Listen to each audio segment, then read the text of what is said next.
Mhm. Hey guys, my name is Stephen Lumumba. How are you doing over there?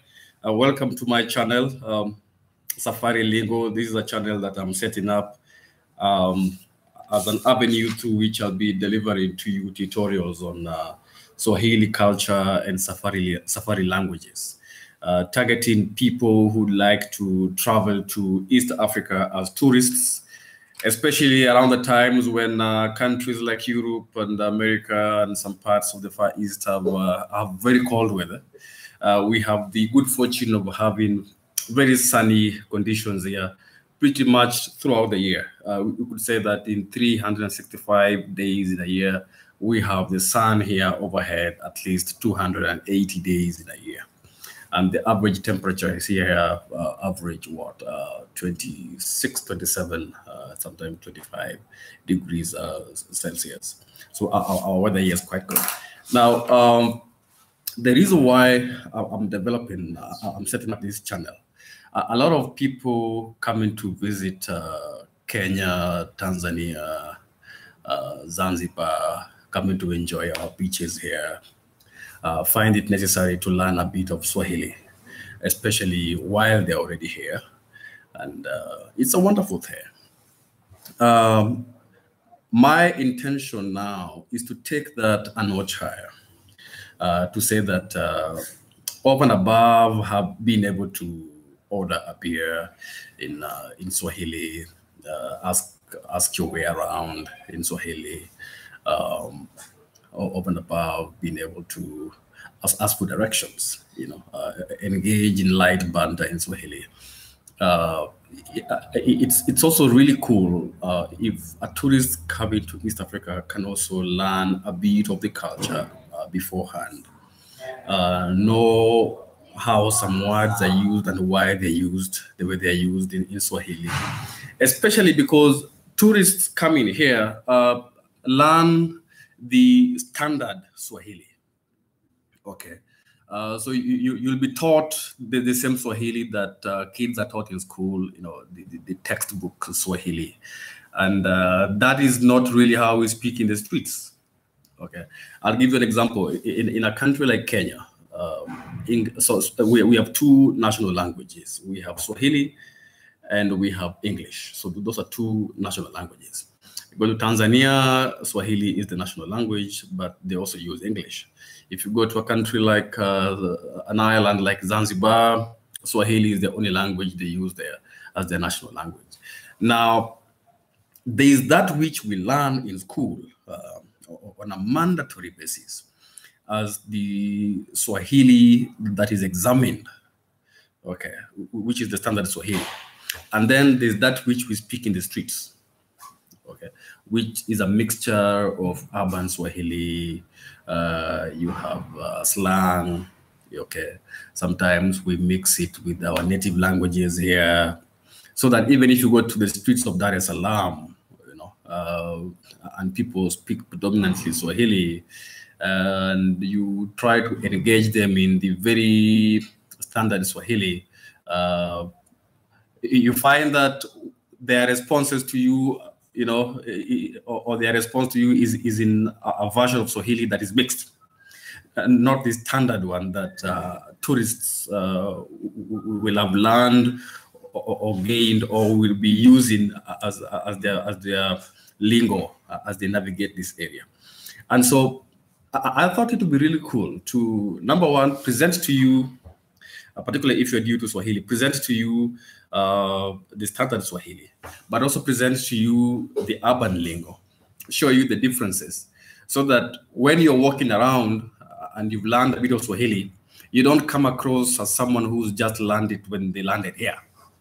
Okay, if you can speak a bit of the urban lingo, if you can speak Swahili with that bit of throwing a bit of slang, throwing a bit of the language that the young people speak here, or what we speak in social places, in public transport, in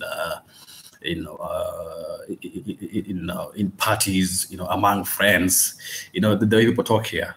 If you can learn a bit of that, and come across as someone who has done his homework or her homework, and you are conversant with how people speak on the streets, and you're getting along with that. I think it's really cool, and I think you'll like it.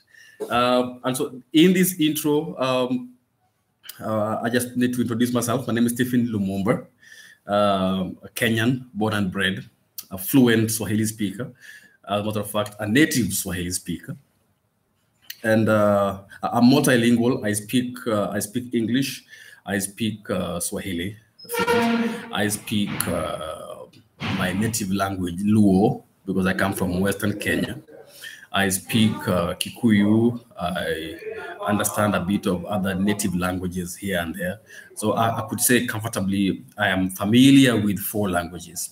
And I'm now trying to learn a bit of Mandarin as well, because the presence of countries like China is now becoming quite heavy around here. And so this is an area that, as you know, is popular. If you are watching this video, you're probably already interested in coming to Kenya, coming to East Africa as a tourist. We have many attractions here that you know about. We have about 3 million people, tourists coming to East Africa every year. Many come here and settle here. Many of the expatriates who come here to work for UN agencies decide to settle here because it's a beautiful country. You can find most of the luxury amenities that are available in Europe also available here. We've got luxury brands here. We've got beautiful real estate here. We've got beautiful hotels here, 5-star, 6-star, 7-star. But we also have budget hotels. We've got boutique hotels. You know, we have also options of tourists staying in people's homes, so that whether your budget is big or small or medium, there's a package for you. And just to give you a taste of some of the attractions we have here, you probably already have heard of the wildebeest migration. If you're planning to come to this region, I'd advise you to check that on YouTube. Quite a phenomenon. In fact, it's one of the events that have now been classified by UNESCO as one of the wonders of the world. Previously, we had about 7 wonders of the world. Now we have, I think, 14 or 15 wonders of the world. And the wildebeest migration in the Masai Mara Game Park, the world famous Masai Mara Game Park, is a sight to behold. This is a movement of wildebeest, you know, a migration between countries, between Kenya and Tanzania. We have 2 world-renowned game parks that are joined by a border. This is the Masai Mara on the side of Kenya, and we have the Serengeti on the side of Tanzania. And so as the wildebeest are migrating from Tanzania into Kenya, or from Kenya back to Tanzania, they go through a river known as the Mara River, and it's a crocodile-infested river. Quite a phenomenon. So as they are swimming through the river, some are being devoured by crocodiles, you know, right there in the glare of the camera, and tourists are watching and people are cheering. So they're those that survive to make it across the river. They're those that are eaten, you know, before they even cross the river. And it's quite a sight to behold. And this happens twice every year, from around June, July, you know, to about August, September there. Oh, it's quite a sight to behold. You've got to see that. Not to mention the numerous game parks we have around the country, right from Nairobi itself, where I'm based. And as you know, as I should tell you, Nairobi is perhaps the only or one of the very few capital cities in the world that have a game park within the city. Okay, we have the Nairobi Game Park, which is about 10 minutes drive from the central business district on a good day when there's no traffic. And you can see elephants there, you've got lions there, you've got cheetah there, you've got giraffes there, you've got all manner of wild animals right within the city. And then you've got places like the Giraffe Manor, the Giraffe Center, you know, in the west part of Nairobi, you know, and you can have breakfast there with giraffes. You know, you are in a restaurant and you're having breakfast, and then a giraffe, you know, brings its head through the windows into the room, and you know, all the way to your table. And because it's a common phenomenon, usually give it carrots, to keep on your table, so that if a giraffe was to bring in its head, you take a carrot and you'd feed it. It's wonderful. It's wonderful. You've got to try. If you come to Nairobi, you've got to check that out at the Giraffe Center in Karen, an area called Karen, Nairobi. Beautiful, beautiful, beautiful. But across the region, you've got places like Rwanda, and they've got this globally renowned ceremony now that they do once every year, every September, and it's the gorilla naming ceremony. Rwanda is famous for its gorillas, and they have an annual gorilla naming ceremony around September.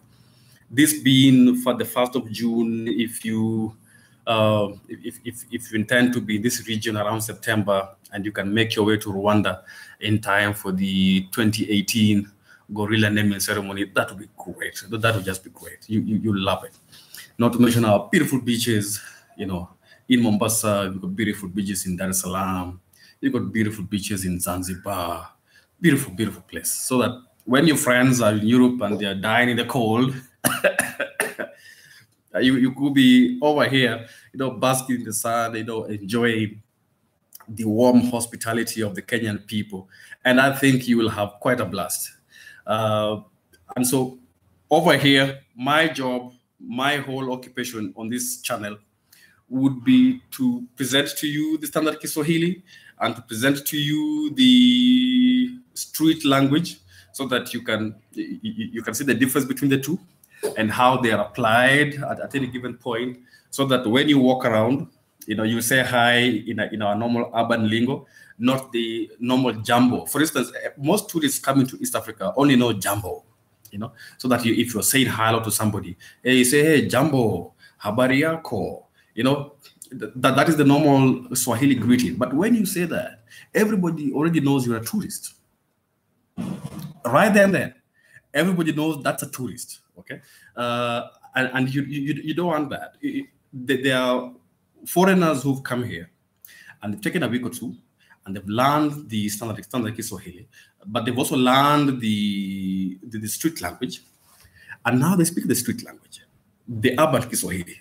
And the urban Kiswahili varies from town to town, so that if you're in Nairobi, you find people in Nairobi have their own urban Swahili, urban lingo. If you go to Mombasa, Kenya, which is our coastal town, there's a lingo for that region. If you go to Dar es Salaam, people have their own regional lingo. So different towns, you've got iterations of the language. And I will be showing you, the different iterations. So that when you're in Mombasa, you speak the Mombasa the language. When you're in Nairobi, you speak like a Nairobian.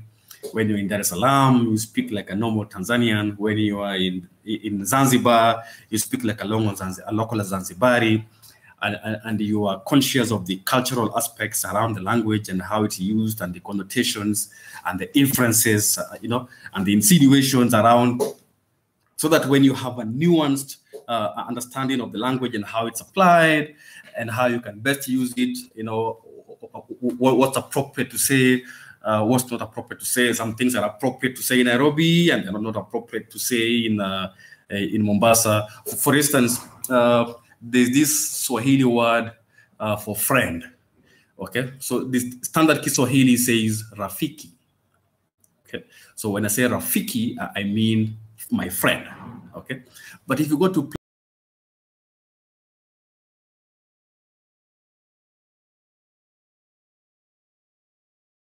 same word, rafiki, is if you want to say my friend, most of them don't say rafiki. They say shoga, shoga wangu. That means my friend, shoga wangu, my friend. But if you come to Nairobi and you say shoga wangu, referring to a friend of yours, it has a different meaning, because in Nairobi, around here, and Nairobi, towns in Kenya like Nakuru, like Kisumu, if you say shoga around here means my homosexual partner. So if I say so-and-so ni shoga wangu, and I'm referring to a man, it may be taken to mean that he's my partner and we are homosexuals. Shoga, because shoga is a homosexual in this part of country. But if you go to Dar es Salaam, Tanzania, if you go to Mombasa, Kenya, if you go to Zanzibar, shoga means friend. So such nuances are good to know, so that you don't use a word in a different part of the region and people misunderstand you, and then you have to go into explanations. So just as an example. And so again, I think I need to clarify. I've used the word Kiswahili. I think I need to clarify. Swahili is English. If you're referring to the language in English, you say Swahili. But if you are referring to the language in Swahili language, you say Kiswahili. The article Ki comes as a prefix to the word. So it becomes Kiswahili. Okay. So Kiswahili is the language as referred to in Swahili, and Swahili is the language as referred to in English. I think that clarification is important. And so, guys, let me not prolong this video too much. It's my intro video. I hope to see you around. I'm going to be shooting videos on different things. I'll initially do the basics, okay? Take you through the greetings, the courtesies, the numbers, self-introductions, and I'll be giving you the two sides, the standard Kiswahili and the urban Swahili, okay? So that you have the standard Swahili and you have the standard, sorry, I'm getting myself confused here. You have the standard Swahili and you have the urban Swahili. And the urban is what we use more. So look forward to much more of that. I will be recording at least 2 videos a day for the next few days. And though this will start as a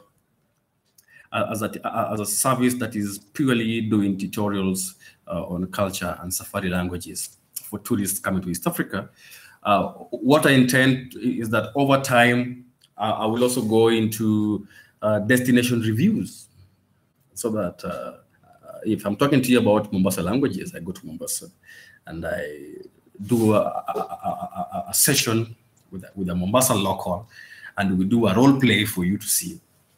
And we also check out some of the facilities they have in Mombasa, from the high-end ones to the low-end ones, to the budget ones, the boutique ones, so that according to your budget, you would know where to go.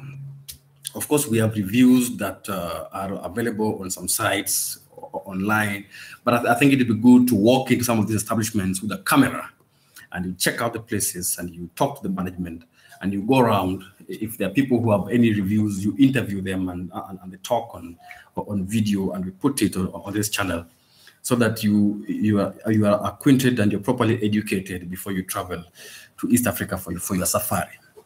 We hope you have fun. Look forward to my videos. I look forward to sharing with you as much as I know.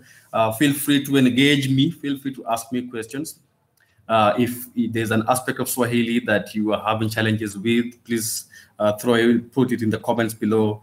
I'll respond to each and everyone as much as I can. And if you want any reviews of a destination here or a facility here, and you like something on video, please get on board. And I hope to see you around, guys. So have fun. Let's learn together. When you're in Nairobi or in this region, give me a call. Let's have tea. Let's have some. Let's chat a bit and get to learn some more. Have you as my friend. Until then, thank you, guys, and have a great time.